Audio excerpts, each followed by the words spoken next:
Hi everyone, my name is Steph, this is the Novelty Corner and welcome back to my channel. Today I'm going to share with you 10 romance novellas all under 150 pages. So these are romance books for people in a hurry.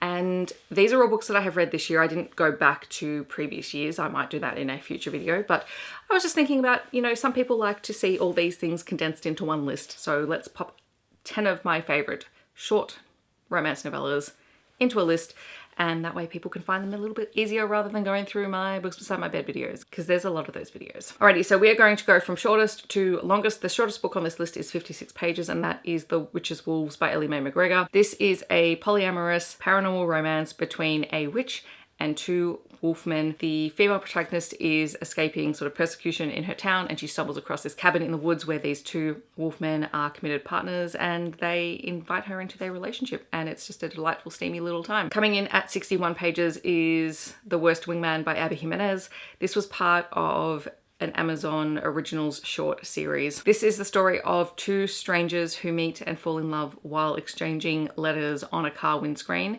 The female protagonist's mother has recently passed away, and so she is, I think, clearing out her apartment, and the hero happens to be doing work on that apartment. So there's that chance meeting. I think it's the Impossible Meet Cute series, and it was just a really delightful read. It was one of the top 2 books out of the whole 6 that I just adored. At 74 pages, we have Given to the Ghoul by Desiree Niccolli, which is another paranormal romance. This one is about a young woman who is cast out of her village and sacrificed to the ghoul in the desert. And what she finds out is that the ghoul actually does not want to eat people, which is what the village seems to think.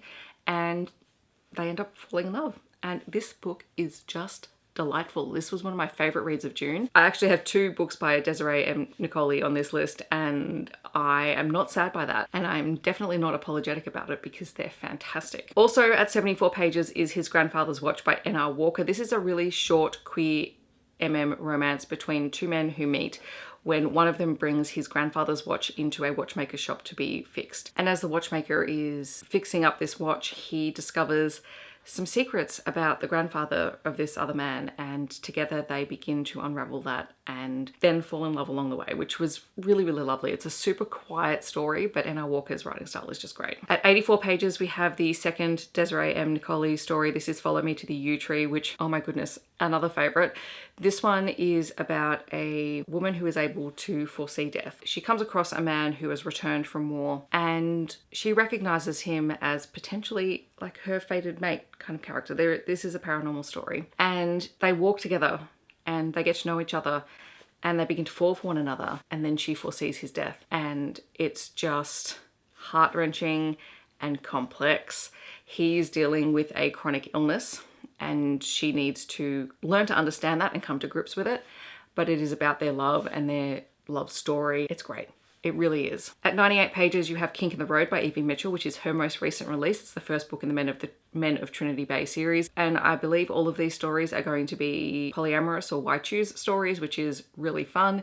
This one is about Riley, who is a mechanic who falls for the 2 bartenders who are in a committed relationship on the island. They're all really good friends, but in this book, they take their relationship to the next level. At 105 pages, you have A Father's Bliss by Jacquot. This is the final book in the Holy Nights series, which are all set around various holidays. So this one was set around Father's Day. And the female protagonist in this story falls for her father's rival at the publishing house where they both work. Again, a very steamy little novella, but sometimes when you read books about father's best friend or whatever, it's a little bit it's stressful and whatever. This book doesn't feel like that, so that's why I kept it on the list, because I feel like it was done so well. Then there's Alpha Love a Friend by Dria Anderson. This one comes in at 135 pages. It is a friends to lovers story. It's also a paranormal story. Their female protagonist has just recently lost her mother. She's come home to the small town, and her best friend is the one who is her biggest support and the person who just takes care of her, and he has been in love with her for the longest time, and finally his inner lion basically takes over and says, no, she's our mate and we need to figure this out. And it's great. Like, it's a really short little fun paranormal romance, and Dria Anderson is great, so I really enjoyed trying another one of her books. Also at 135 pages is one of my new favorite books of the year, Of the Wild by Wambheim, which is a queer fantasy / paranormal romance story about a magical forest creature who kidnaps unwanted and unloved children and raises them with love and with care, whose magic is dying, and so he needs to find someone who can take over their care and protect them moving forward. And that turns out to be a human man who walks into the forest one day. It's complex and gorgeous. There is great ace rep in here as well, and it was just so delightful. The whole time I was reading it, I was just enthralled by it. It was really, really lovely. And then finally coming in at 140 pages is Against the Grain by Melanie Harding Shaw, which is a book that I read recently because one of my subscribers had recommended it to me. And this one is set in New Zealand. It is about a witch who has some issues with her magic in that she holds too much magic, and so she has a familiar that's able to drain some of that magic away from her. At the start of the book, she's had to move town. She's now turned up in a small town in New Zealand. She finds herself in sort of a magical trap, and someone is trying to drain her magic without her consent. And so it is about her figuring out who that is. And there is a little love story that's in the background, which is really, really delightful.